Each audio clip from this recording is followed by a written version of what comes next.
Та тэрийг анзаарч ирсэн үү? Монголчууд хоорондоо гадаад хэлээр ярихдаа нэгээ энэ монгол хүн байна гэд мэдчихдэг те. Яагаад вэ гэхээр бидний төрлөх их хэл маань адилхан учраас юм аа. За тэгэхээр энэ бичлэгээрээ хамтдаа солонгосоор цэвэр зөв дуудлагатай ярмаар байгаа ч гэсэн цаанаа нэг монгол аялга гараад ивэл хэрхэн засах вэ гэсэн асуултын дагуу 3 нууц хуваалцъя. Бичлэгээ дуустал нь үзээд мэдээд аваарай. За нэгдүгээрт бид нар монгол солонгос хэлний ялгааг аюулсаа анзаарах хэрэгтэй. Монгол хэл маань ир эмх шиг гэж байдаг. Ир их шиг нь а, о, у байдаг тийм. Им их шиг нь э, ө, ү байгаа жишээний. Тэгвэл ир эм их шиг холигдоод орчвол бид нар зөв аваа гаргаж чадах нь хэцүү болоод эхэлж байгаа. За зүгээр хамгийн амархан үг болох хэдүүлээ наамуу гэдэг үгийг харъя. На, а эхний үгэнд нь а ороод хоёр дахь үгэнд нь ү байна тийм ү. За тэгвэл энийг хурдан уншихтаа монголчууд намуу. Бид нар үү гэдгийг хэлж байгаа гэж бодсон ч уугаар хэлж байгаа. Яагаад вэ гэхээр бидний их хэл маань ир эм их шиг нийлж хэлэхдээ суралцааг байгаа байхгүй. Тэгэхээр энийг аягүй сайн ойлгоод авчих гэж байгаа. Эхний анзаарах зүйл маань ир эм их шиг холигдож ордог шүү. Тийм учраас ялангуяа уу их шиг болон үу их шиг хоёрыг ялгааг нь маш сайн гаргаж сурна. За одоо хундэ эвгүй гэдэг ийм шоуны газар байдаг байхгүй солонгост. Тэгвэл манай монголчууд жишээ нь хүндэ яваад гэж яриад байдаг. Хүндэ гэд үүгээр хэлээд байгаа байхгүй. Яагаад тэгэхээр дэ гэд ээтэй учраас. Ууг нь л эн чин хүндэ. Ингээд үг аюу анзаарахгүй алддаг учраас биднээс зөв дуудлага гарахгүй байгаа гэсэн. Энийгээ засаад хэдүүлээ үзээрэй. За дараагийнх нь болохоор нийн буюу хоёр ийм ялгаа байгаа. За нэг нь монгол хэлнээ хэлний үзүүрийн ин байна. Хоёр дахь нь монгол хэлнээ хэлний угийн ин гэж явдаг.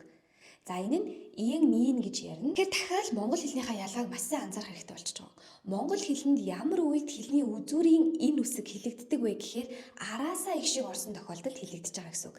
Авна, зарна, нар тийм байгааз. Тэгэхээр энэ үсгийн араас их шиг орсон тохиолдолд бид нэр хэлний үзүүрийн инээр дууддаг. Яг энийг зөрчөөд жишээ нь канэ гэдэг үгийг харъя. Энийг монголчууд уншихдаа канэ гэж уншдаг. Яагаад?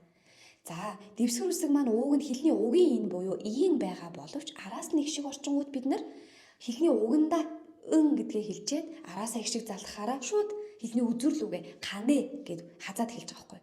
Ингэж алдаа гардаг. За эсвэл одоо эсрэгээр нь хэдүүлээ хэлний угийн ин ямар үед гэж дуудагддаг юм бэ гэдгээ бодоод үзье.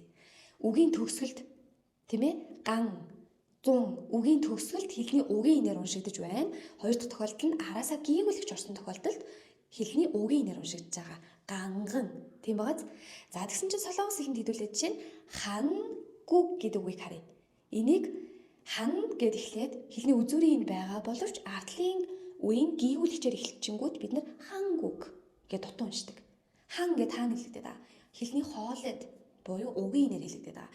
Тэгэхээр монгол хэл их хэлнээс мань шал өөр ороод ирж байгаа учраас бид нар ууг нь яг ухамсараараа мэдээд байгаа мөртлөө яг дуудахдаа буруу дуудаад байдаг байх нэ. Хоёр энийхээ ялгааг яаж игээд хичээж байгаа зүг гаргаж сурчаарай. Тэгвэл таны дуудлага маш илүү сайжрах болно. За гуравт хамгийн чухал авиа маань монгол хэлэнд хэвтээ игийн гэдэг авиа байдаггүй. Тийм учраас монголчууд 61 игээр яриад байдаг.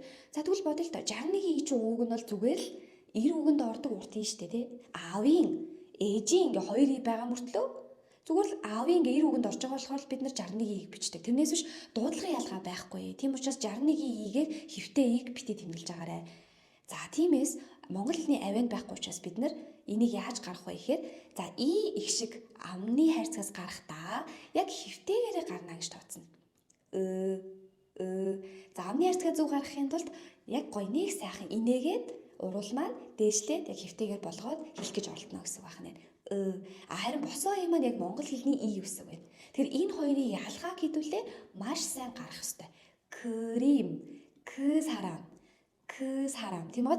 Сарам гэд ороод ирдэг. Тэгэхээр энэ маань монгол хэлэнд байхгүй байгаа энэ хэвтээ и гişгийн авиаг бид нэр зөв гаргаж сурчих юм бол бидний дуудлага маш илүү өндөр түвшинд сайжрах болно. Тэгэхээр дараагийн бичлэгээр дахиад та бүхэндээ дуудлагаа засах нийт 2 чухал зүйл байгаа. Тэрийг part 2, part 3 гэд оруулах болно. Дараагийн бичлэгээр олзъя.